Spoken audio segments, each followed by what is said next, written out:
Good afternoon and welcome to Midday News on Emirate Radio. We are located behind Federal Ministry of Environment off Old Jeva Road, Ilorin, Kwara State, Nigeria. I am Latifa Ibrahim Arona.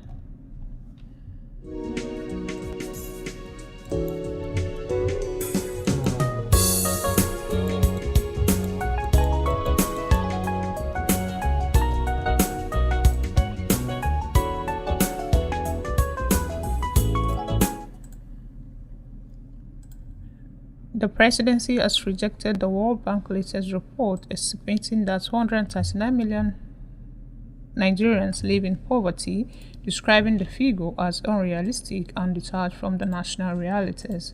Presidential aide Sunday Dare said the numbers, based on the global poverty line of $2.15 per day, are analytical. Construct the overlook Nigeria's informal economy.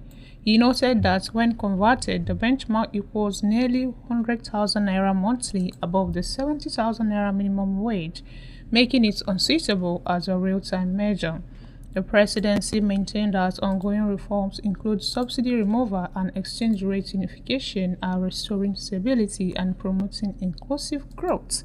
It added that welfare initiatives and infrastructure projects are being expanded to ensure Nigerians experience tangible improvements in food prices, income, and employment.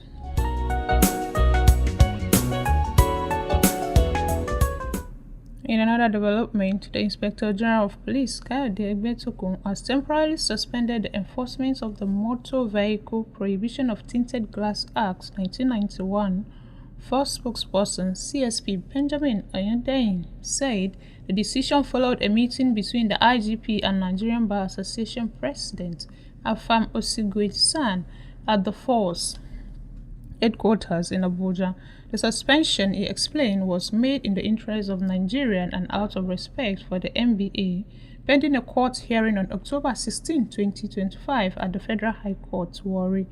Oyedeyin noted although no court orders has explicitly halted enforcement, the police will maintain the status quo until the matter is resolved.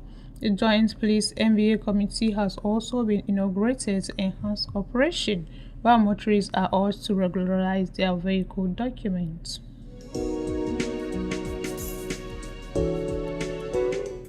On the home front, the People's Democratic Party (PDP) and the ruling All Progressive Congress in Kwara State traded accusations over the management of the state's growing revenue inflow.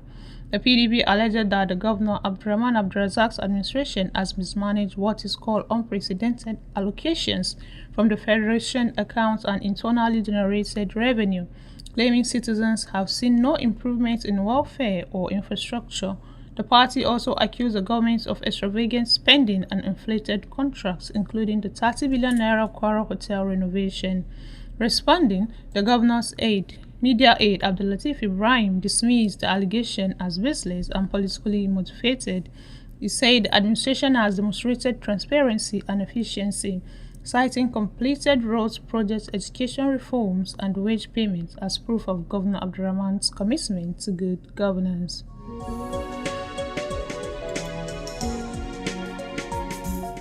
On the foreign scene, World Health Organization Director General Dr. Tedros Ghebreyesus has applauded the ceasefire agreements brokered by U.S. President Donald Trump between Israel and Hamas, calling it a vital step towards lasting peace in the Middle East. In a post on X, Tedros urged all parties to respect the deal to end civilian suffering and ensure the safe return of all hostages, adding that the best medicine is peace. The agreement expected to be signed in Egypt includes the release of hundreds of Palestinian prisoners and increased humanitarian aid to Gaza. Under the first phase, Hamas will free 20 hostages in exchange for about 2,000 prisoners. The Israeli military has also indicated plans to withdraw troops from parts of Gaza as implementation begins.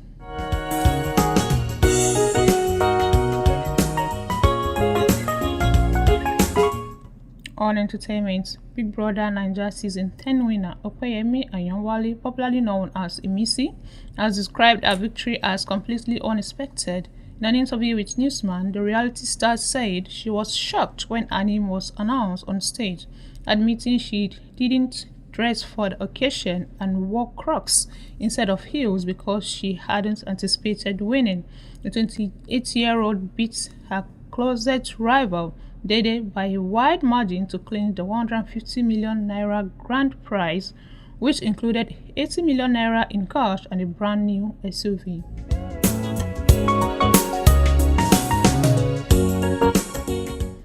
Finally, on sports, Nigerians' hope of qualifying for the 2026 FIFA World Cup are hanging by a thread, as the Super Eagles are unlikely to make the list of best losers in the African Zone qualifiers, with 11 points ahead of their final two matches against Lesotho and Benin Republic. The maximum the team can reach is 17 points. However, at least 4 teams, Gabon and Madagascar with 19 points each, and Burkina Faso and Cameroon with 18, currently hold stronger position after Wednesday's fixtures. This leaves Nigeria's qualification hopes dependent on South Africa dropping points in their remaining games, while the Eagles must win both of theirs to stand any chance of advancing to the playoffs.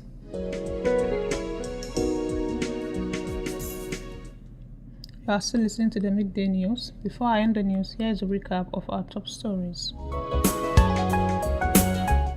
We brought to you that the presidency has rejected the World Bank's latest report estimating that 139 million Nigerians live in poverty, describing the figure as unrealistic and detached from the national realities.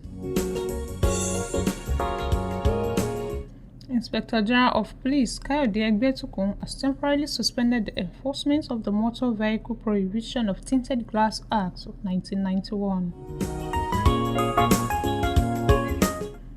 Also on the home front, the People's Democratic Party and the ruling All Progressive Congress in Kwara State traded accusations over the management of the state's growing revenue inflows.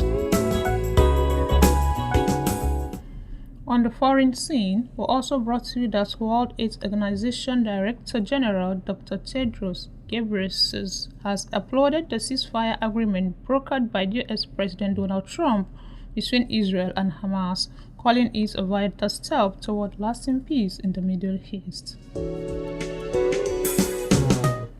On entertainment, Big Brother Naija Season 10 winner Opeyemi Ayanwale, popularly known as Imisi, has described her victory as completely unexpected.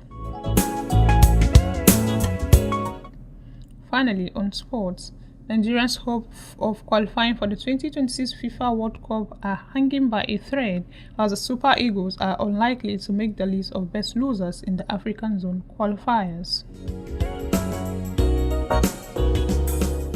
That ends the Midday News on Emirate Radio. Follow us on our social media platforms: Facebook, X, formerly Twitter, TikTok, Instagram, or YouTube. Listen to us on Radio Garden at Emirate Radio Nigeria, or listen to us live on our website at www.emirateradio.ng. The news was edited and brought to you by Latifa Ibrahim Aruna. Thank you for listening.